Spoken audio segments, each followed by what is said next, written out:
Hi friends, welcome back to Karuna's cooking channel. ఈరోజు ఇంట్లోనే chilli flakes ఎలా తయారు చేసుకోవచ్చో చూద్దాము. మనం వేపుడు తయారు చేసుకున్నప్పుడు కారంకి బదులుగా ఈ చిల్లీ ఫ్లేక్స్ వేసుకుంటే టేస్ట్ బాగుంటుంది.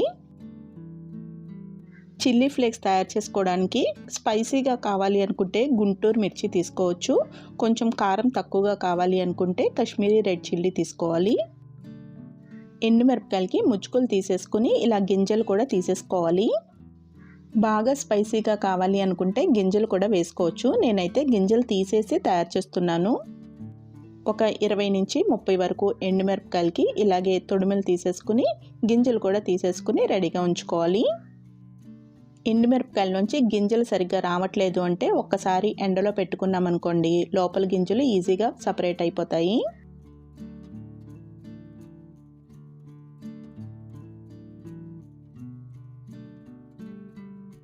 ఇదే విధంగా మిగిలిన ఎండుమిరపకాయలు కూడా గింజలు తీసేసుకోవాలి. ఒక 10 రెమ్మల వరకు కరివేపాకుని కడిగేసుకుని నీడలో ఆరబెట్టేసుకోవాలి. ఇంకా 1 టీ స్పూన్ వరకు జీలకర్ర కూడా తీసుకోవాలి. ఇప్పుడు ప్యాన్లోకి గింజలు తీసేసుకున్న ఎండుమిరపకాయలని వేసుకుని వేయించుకోవాలి. కొంచెం వేడైతే సరిపోతుంది, మరీ కలర్ చేంజ్ అయ్యి అంత ఫ్రై చేయాల్సిన అవసరం లేదు. ఇలా ఎండుమిరపకాయలు వేడిగా ఉన్నాయో లేదో ఒకసారి చెక్ చేసుకుని ఎండుమిరపకాయలు వేడైనట్టయితే స్టవ్ ఆఫ్ చేసేసుకుని ఈ ఎండుమిరపకాయలని వేరే ప్లేట్లోకి ట్రాన్స్ఫర్ చేసేసుకోవాలి.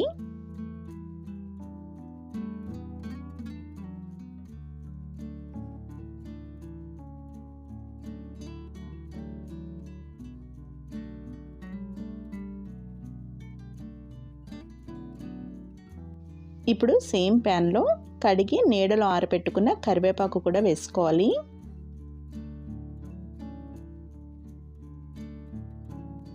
కరివేపాకు కొంచెం ఫ్రై అయిన తర్వాత దీనిలోకి జీలకర్ర కూడా వేసుకుని వేయించుకోవాలి.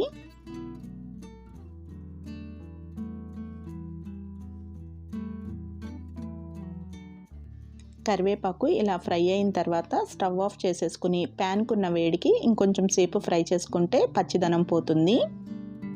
ఇప్పుడు కరివేపాకు ఇంకా జీలకర్ర కూడా ఈ ప్లేట్లోకి వేసేసుకుని చల్లారనివ్వాలి.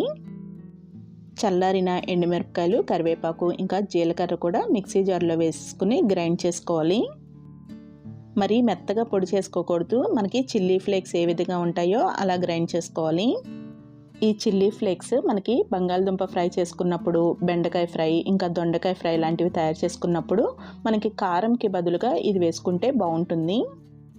చిల్లీ ఫ్లేక్స్ని ప్లేట్లో వేసుకుని చల్లారనిచ్చి ఎయిర్ టైట్ గాజు సీసాలో స్టోర్ చేసుకున్నాము అంటే ఎన్నాళ్ళైనా కానీ నిల్వ ఉంటుంది. మనకి ఎండుమిరపకాయలు అవి ఎలా నిల్వ ఉంటాయో ఈ చిల్లీ ఫ్లేక్స్ కూడా అలాగే ఎక్కువ రోజులే నిల్వ ఉంటాయి. సింపుల్గానే తయారు చేసేసుకోవచ్చు. వేపుడు కూరల్లోకి చాలా బాగుంటుంది. ఒకసారి ట్రై చేసి చూడండి. ఇంకా కరుణాస్ కుకింగ్ ఛానల్ని ఫస్ట్ టైం చూస్తున్నట్టయితే సబ్స్క్రైబ్ చేసుకోవడం మర్చిపోకండి. Thank you for watching Karuna's cooking channel.